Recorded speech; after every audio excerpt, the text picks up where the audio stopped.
तो Indian cinematic industry की अब तक की सबसे महंगी एंड हाई बजट मूवी, जो ना कि साउथ इंडस्ट्री से है ना ही किसी रीजनल इंडस्ट्री का पार्ट है, ये मूवी है बॉलीवुड से। मैं बात कर रहा हूँ बॉलीवुड की अपकमिंग मूवी जो 2026 एंड 2027 में रिलीज होने वाली है, जिसका टाइटल है रामायण।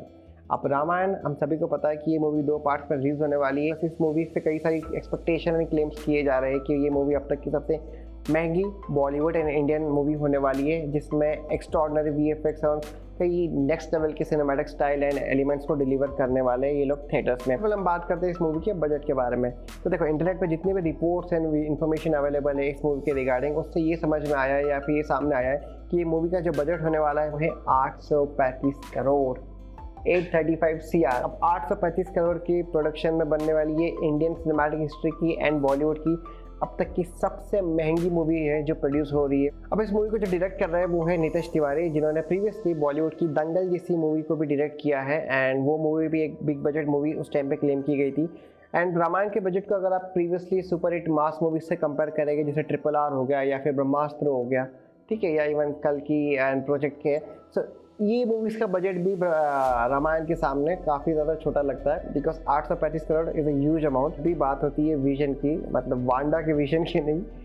मूवी की विजन की। लोगों के माइंड में आता है आदि पुरुष, जो कि 600 करोड़ में उन्होंने क्या नेक्स्ट लेवल बनाया था। एंड उसके बाद रिसेंटली मैंने बात की थी क्रिश 4 के बारे में, जो बताया था कि जिसका क्लेम 700 करोड़ की मूवी होने वाली है। ऑडियंस और व्यूअर्स को भी एक्सपेक्टेशन बढ़ जाती है कि एग्जैक्टली ये लोग क्या प्रोड्यूस कर रहे हैं एंड क्या डिलीवर करने वाले हैं थिएटर्स में। प्रीवियसली कई ऐसे प्रोजेक्ट्स रह भी चुके हैं जिनका बजट काफ़ी ज़्यादा था, बट स्टोरी वाइज या फिर VFX वाइज उतना सक्सेसफुल नहीं रही। बट इसके बारे में हम कई सारी चीज़ें जानते हैं कि अगर हम इसकी स्टोरी की बात करें तो हम सभी जानते हैं कि रामायण की एपिक स्टोरी जो एक माइथोलॉजिकल स्टोरी है उसको यहाँ पर एक कंक्लूड करने वाले हैं एंड उस स्टोरी के ऊपर ये हाई VFX एंड एनिमेशन का तड़का लगाकर इसको एक बेहतरीन सिनेमैटिक स्टाइल में प्रोड्यूस कर थिएटर्स में डिलीवर करेंगे। VFX की जब भी बात होती है तो लोग काफ़ी ज़्यादा डाउट में भी आ जाते हैं कि यार ये लोग लिटरली कुछ ढंग का दे पाएंगे या भी नहीं। तो इस मूवी का जो VFX कर रहे हैं वो है डबल नेगेटिव, ठीक है, जिसको हम प्राइम फोकस के नाम से भी जानते हैं, और एक इंटरनेशनल VFX स्टूडियो है जिसने हॉलीवुड की कई super hit and massive super hit movies में अपना VFX और एक्स्ट्राऑर्डिनरी एनिमेशन VFX डिलीवर किया है। सो ऑब्वियसली प्राइम फोकस और डीनेक खुद इसको प्रोड्यूस कर रहे हैं एंड खुद ही इसका VFX को भी हैंडल कर रहे हैं। सो VFX के बारे में जितनी भी बात मुझे समझ में आई है, हमें पता चली क्योंकि मेरे फ्रेंड्स लोग भी स्टूडियो में काम करते हैं तो वो बताते रहते हैं। तो concept wise and visual effects wise definitely कुछ बेहतरीन होने वाला है। रामायण की जो एपिक स्टोरी है, अगर इन्होंने सही तरीके से इसको सही VFX यूज़ कर अगर थिएटर में या स्क्रीन पे प्रेजेंट कर दिया, जो कि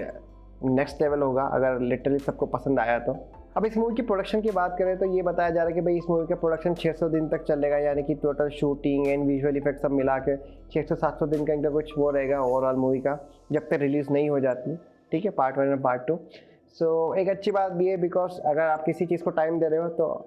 आउटपुट भी आई गेस उतना अच्छा आना चाहिए एंड ऑडियंस की एक्सपेक्टेशंस भी फिर वैसी ही रहेगी, ठीक है। प्रीवियसली ब्रह्मास्त्र में भी इन्होंने काफ़ी ज़्यादा टाइम लेके उस मूवी को प्रोड्यूस किया था, बट वो मूवी विजुअल इफेक्ट्स वाइज ही ठीक थी, स्टोरी वाइज आई गेस इतना कुछ था नहीं, बिकॉज स्टोरी बहुत सारी स्टोरीज चल रही थी। तो एक कंक्लूजन यहाँ पर ये निकलता है कि अगर ये मूवी सच में एकदम सही तरीके से बन गई तो रामायण की जो स्टोरी है या फिर रामायण की जो पिक्चराइजेशन है हमारे माइंड में,